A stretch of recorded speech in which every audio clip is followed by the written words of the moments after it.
Hello student, देखिए दर्शाइए कि प्रत्येक संपूर्णांक 2q तथा प्रत्येक विषम धन पूर्णांक 2q+1 के रूप में होता है। अब आपको पता होना चाहिए समधन पूर्णांक किसे कहते हैं। ऐसी संख्या जो 2 से पूर्णतः विभाजित हो जाती है, जैसे 24 को कैसे लिख सकते हैं, 2 गुना 12, यानी कि 2 गुना क्यू कोई संख्या है तो क्या हो गया, समपूर्णांक। इसी प्रकार विषम पूर्णांक क्या होता है, विषम पूर्णांक जैसे 25 को कैसे लिख सकते हैं, 2 गुना 12 प्लस 1, यानी कि 2 गुना क्यू कोई पूर्णांक है प्लस 1, इस रूप में हो सकता है। अब हमें सिद्ध करना है कि प्रत्येक पूर्णांक जो होगा वो या तो 2q या 2q+1 की फॉर्म में ही लिखा जा सकता है। मान लीजिए ए कोई पूर्णांक है, बी बराबर 2, क्योंकि हमें 2 से भाग करके ही देखना होता है कि सम और विषम पूर्णांक है या नहीं। तब बाई यूक्लिड डिवीजन लेमा से ये क्या है, ए बराबर BQ+R, जहां R शेषफल है और जो 0 के बराबर या 0 से छोटा लेकिन हमेशा B से छोटा होता है। यहाँ पर A बराबर 2Q+R, R क्या होगा, या तो 0 होगा या 1 होगा। यहाँ पर 2 आए नंबर R के, तो हमें 2 केस बनाने होते हैं। पहला, जब केस फर्स्ट, जब R बराबर 0 है तो इस समीकरण में 1 में R की जगह 0 रखो, A बराबर 2Q, जो एक सम पूर्णांक है। केस 2, R बराबर 1 रखने पर, जब आप R बराबर 1 रखेंगे समीकरण 1 में, तो A बराबर 2Q+1, जो एक विषम संख्या है, विषम पूर्णांक है। इस प्रकार अतः प्रत्येक पूर्णांक 2Q या 2Q+1 के रूप में लिखा जा सकता है।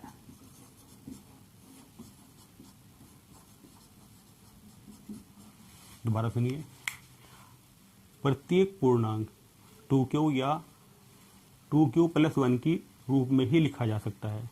अब मान लीजिए कोई एक पूर्णांक है A, क्योंकि हमें 2Q और 2Q B 2 हो जाएगा। अब यूक्लिड विभाजन लेमा क्या है, A बराबर BQ+R, जहां R की वैल्यू 0 या 0 से बड़ी होती है लेकिन जिससे भाग किया है उससे छोटी होती है। तो B की जगह 2 रख दीजिए, A बराबर 2Q+R, R की वैल्यू 0 1। अब जितने ये पॉइंट हैं, जितने नंबर हैं, उतने ही केस बनेंगे।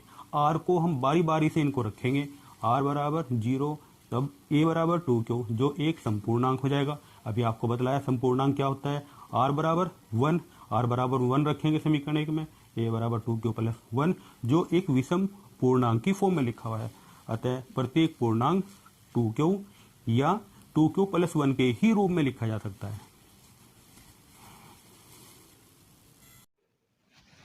हेलो, देखिए प्रत्येक विषम पूर्णांक 4Q या 4Q+3 के रूप में लिखा जा सकता है।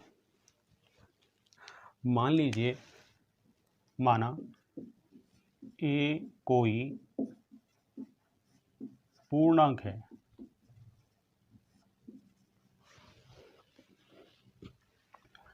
माना b बराबर 4। 4 कहाँ से आया? देखिए 4 यहाँ पर है तो हम b को 4 मान लेंगे बाय यूक्लिड विभाजन लेमा।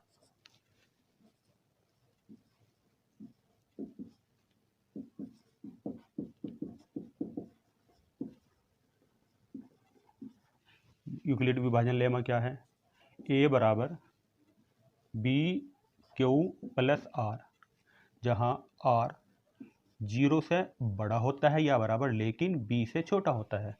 अब b की वैल्यू कितनी है? a बराबर 4 क्यू प्लस आर, तो r कितना हो जाएगा? r की जो वैल्यू होगी 0 हो सकती है, 1 होगी, 2 हो सकती है, 3 हो सकती है।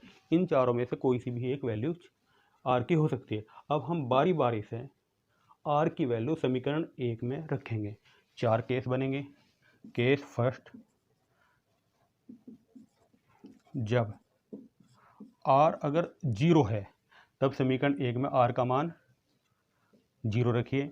a बराबर 4 क्यू प्लस 0, आप इसको कैसे लिख सकते हो? 2 गुना 2 क्यू प्लस 0, कुछ लिखा नहीं करते।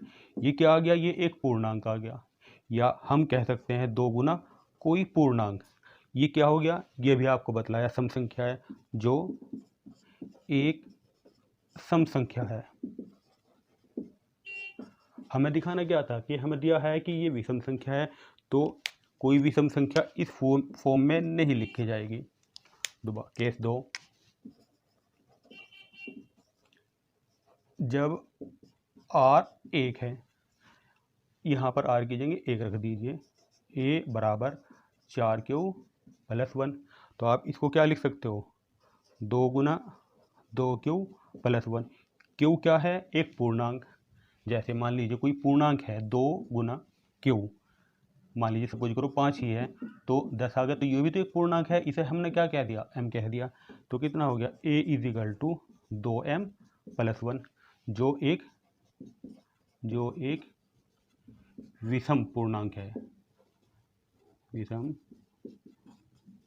पूर्णांक है। इसी प्रकार केस थर्ड, जब r 2 है, a बराबर 4 क्यू प्लस 2, कितना आ जाएगा? 2 क्यू प्लस 1, 2 हमने यहाँ से कॉमन ले लिया। अब देखिए ये क्या है? 2 गुना कोई पूर्णांक, मान लीजिए सपोज करो 5 है, पूर्णांक है, प्लस 1, तो कितना हो गया? 10, 11, तो ये भी एक पूर्णांक हो गया। इसको हमने क्या नाम दे दिया? इस सारे को हमने नाम दे दिया 2m। तो ये क्या हो गया? ये एक सम संख्या हो गई, एक सम संख्या या सम पूर्णांक। केस 4, जब r कितना है? 3, r 3 है, a बराबर 4 क्यू प्लस 3, इसको आप कैसे लिख सकते हो? 2 गुना 2 क्यू प्लस 2 और प्लस 1, इन दोनों में से क्या कॉमन ले लिया आपने? 2 कॉमन ले लेंगे तो कितना हो जाएगा? 2 क्यू प्लस 1 प्लस 1। ये क्या है? ये भी एक इसी तरह से, जैसे यहाँ लिखा, ये कोई पूर्णांक होगा, तो ये कितना आ गया? 2m प्लस 1, जो एक विषम संख्या है। विषम संख्या है। देखिए अब विषम संख्या कहाँ कहाँ पर आई?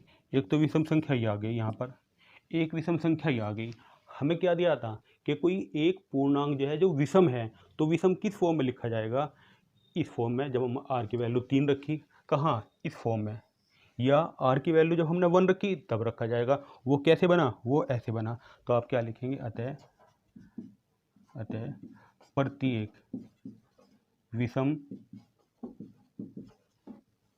पूर्णांक 4 क्यू प्लस 1 या 4 क्यू प्लस 3 के रूप में लिखा जा सकता है।